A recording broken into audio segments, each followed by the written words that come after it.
Okay, class! Na-miss nyo ba ako? Bumalik na si ma'am! At dahil first meeting natin, hindi muna ako magli-lesson. Gusto nyo ba yon? Ma'am, pwede po kami kumain sa kantin? Sure! Oh, yung mga gustong kumain, kumain na. Gawin nyo na lahat ng gusto nyong gawin. Basta, today lang yan ha. Next week, magli-lesson na tayo. Grabe, ang bait talaga ni ma'am, no? True, be. Kaya favorite ko yan si ma'am eh. Tara na, kain na tayo. Okay, class. What is the powerhouse of the cell? Scarlett? Ano ba yun? Starts with letter M. Mitochondria? Very good! Kaya mo naman pala eh. Thank you, ma'am. O, class, mag-e-exam kayo ha. Dinalian ko na to para sa inyo. Lahat ng nasa lesson natin, nandito. Okay, get one and pass. Oo nga, ang dali lang. Makaka-perfect pa ata ako. A few moments later. Okay, time's up. Pass your papers. Wow naman, lahat kayo nakakuha ng high scores. Magaling ka kasi magturo, ma'am. Okay, class, dahil Friday ngayon, gusto ko mag-enjoy kayo sa weekends. Kaya naman, hindi ako magbibigay ng assignment. Yes, thank you, ma'am. Makakagala ako. At isa pa, class, malapit na mga anak si teacher, oh. Magli-leave muna ako ng ilang months. Ha? Habang wala ako, si Ma'am Diana muna ang papalit sa akin. Maging mabait kayo sa kanya, ha? Hi, class. Namiss niyo ba ako? At dahil first meeting natin, may surprise quiz kayo. Nandito na naman yung pet peeve ko. Hindi! Hindi! Psst, bata! Gusto mo ba ng pancake? Oh, para sa'yo. Tama-tama, nagugutom ako! Mag-iingat ka palagi, ha? Sige po. Anak, patay na pala yung kapitbahay natin! Na-aksidente daw! Yung palagi naka-jacket, Nay? Oo, anak! Kaya ikaw, mag-iingat ka palagi, ha? Ha? Paano patay eh? Nakita ko pa lang siya kanina. Naku, sinasabi ko sa'yo, anak. Binumulto na naman tayo. Binigyan niya pa nga ako ng pagkain eh. Pagkain? Huwag mong kakainin yan. May masamang mangyayari sa'yo. Ano yun, Nay? Kinain mo? Anak? Sinasabi ko na nga ba eh. Papatayin na kita. Huwag mo ko patayin.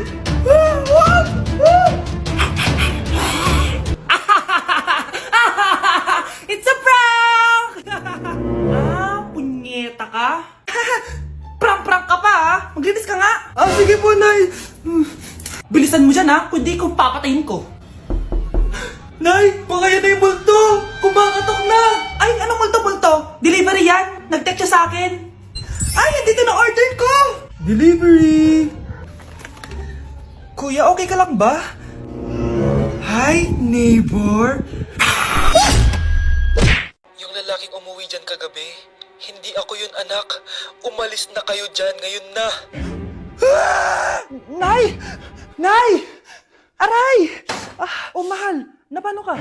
Sinaktan ka ba ng lalaking to, Nay? Okay lang ako. Napaso lang. OA na nanay. Ano nangyayari dito? Nay! Brianna! Sumama na kayo sa akin!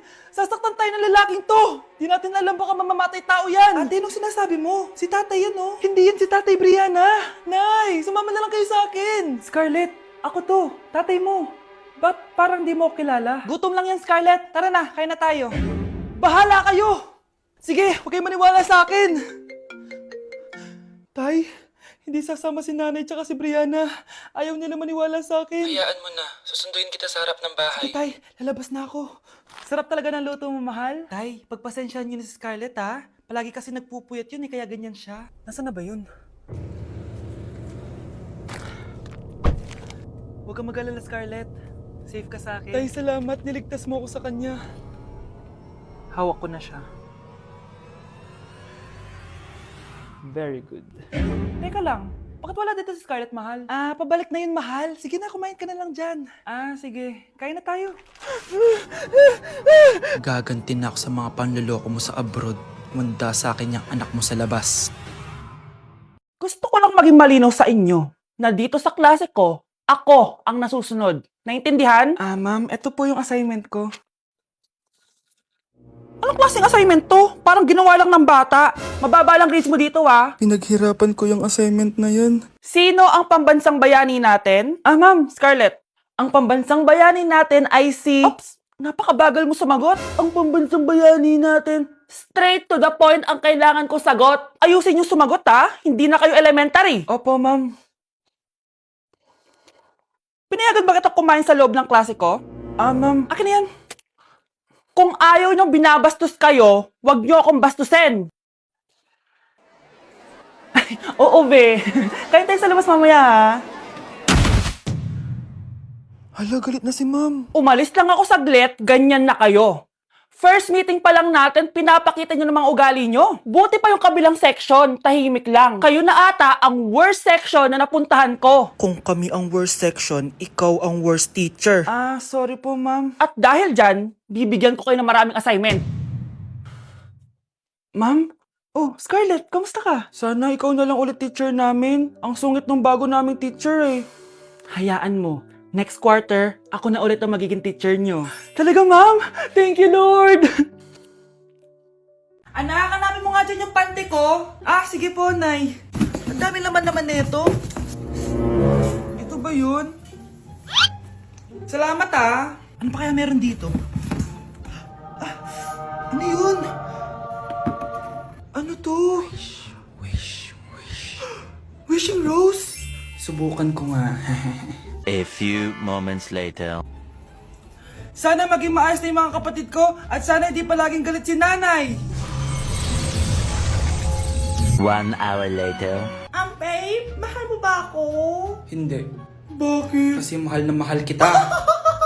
Para kang tawa, babe. Ate, please, huwag ka muna maingay.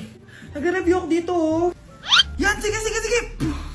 Huwag na kayo maglaro, mga naman kayo. Kakawalang ganang pota. Punyeta naman, bakit ang kalat dito? Bakit di pa rin sila umaayos? Mare! Uy, Mare! Di ka makakapaniwala, Mare! Bakit, Mare? Yung mga pasaway kong anak, umayos na ngayon. Bakit sila yung umayos? Baka sila yung totoong pamilya. Isang paraan lang para malaman ko to. Sana umutot yung nanay ko. Ang baho, Mare. Umutot ka ba? Pasensya ka na, Mare. May nakain lang ako. Siya yung totoo kong nanay. Hi, Kyle. Ma'am, parang wala po ata sa lesson natin yung number 5. Ay, wala ba? O sige, bonus na lang yan. Thank you, ma'am. Ma'am, wala po ata sa lesson natin yung number 5. Oh, anong gagawin ko? Puro ko kasi daldalan, kaya di mo alam. No, favoritism si ma'am. May sinasabi ka? Ay, wala po. A few moments later. So, ganun lang siya kadali.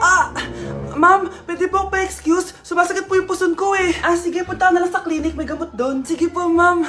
Nagets niyo ba, class? Ma'am, excuse po, sumasakit po yung puson ko. Ang arte mo naman. Konting sakit lang, excuse agad. Kapag di maganda, wag na mag-inarte. Kala mo naman ang ganda ni ma'am. Hello po, ma'am. Sorry po, absent ako kahapon. Nagkalagnat po kasi ako eh. Ganun ba? Sige, excuse na lang kita. Sige po, ma'am. Thank you po. Ma'am, excuse po. Nilagnat po kasi ako kahapon kaya di po ako nakapasok. Naku, tigilan mo ako Walang isang araw na lagnat. Ang sabihin mo, tamad ka pumasok. Ikaw nga, palagi ka nga di pumapasok eh. Anong sabi mo? Totoo naman, ma'am. May favoritism ka. Susumbong kita sa principal. Maniniwala ba ang principal sa'yo? Wala ka namang ebidensya. Anak, mag-e-exam tayo mamaya ha. Dapat mas mataas grades mo kay Scarlett. Oo naman, Nay. Mas magaling naman ako sa kanya. Anak ni Ma'am si Samantha. Eto yung mga sagot mamaya sa exam. I-perfect mo yan. Sige na, Nay. Baka may makakita pa sa atin. Humanda kayong dalawa sa principal. Tapos na yung maliligayang araw niyo. Mare, may tinitinda ako. Ano yun, Mare? Pag ininom mo to, magiging super ganda mo. Talaga, Mare? Gaganda ako? Magkano ba yan? 5,000 lang, Mare. 5,000? Wag na, baka fake lang yan. Hindi to fake, Mare. Hindi ko bibili niya ng ganyan kamahal. Sige na, umalis ka na. Ayaw mong bumili ha? A few moments later. Aalokin pa ako ng pampaganda maganda naman ako. May kumakatok. Gusto mo ba magkajowa? Opo, pag ininom mo to, magkakajowa ka na. Talaga? Sige na to. Ubusin mo sige po. Magkakajowa na ako. Anak, saan mo galing yan? Sa kapitbahay po, Nay. Sa kapitbahay? Huwag mo ngayon naman yan. Ano yun, Nay? Ang kulit-kulit mo talaga, anak. Anak? Uy! Anak ko! Ano nangyayari? Baka pinaprank mo na naman ako, Anak! Nasa akin na ang gamot! Gamot? Akin na yan! Ops! Hindi to libre! Magkano ba yan? 10,000 lang to, Mare. 10K!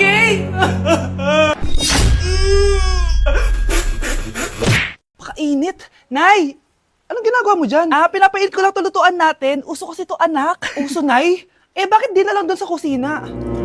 Sa sobrang init ng Pilipinas ngayon, ayan, pwede ka na magluto. Di ba? Tipid sa gas. Grabe. Ang talino mo, Nay. Makakatipid na ako neto. Anak, check mo nga dyan yung sinaing ko. Okay na po to, Nay. Ano ba naman tong batang to? Tanghali na nakahilata pa din. Kala mo siya nagbabayad ng kuryente. A few moments later. Ang init. Sino nagpatay ng electric fan? Ang init na nga sa Pilipinas, tapos mapatay pa electric fan eh. Tay, ano yan? Ice coffee? Mainit na kape to, anak. Mainit na kape? Ang init na nga sa Pilipinas eh. Ang perfect nga nito, anak eh, kasi mainit tapos mainit, di ba? Negative times negative equals positive. Perfect nga, Tay. Enjoy. Hala, late na ako. Ano to? Sinuspindi na ang face-to-face classes sa ilang paaralan sa bansa dahil sa sobrang init. Yes, makakatulog pa ako ulit. Ay, sa wakas, makakaligo na rin ako.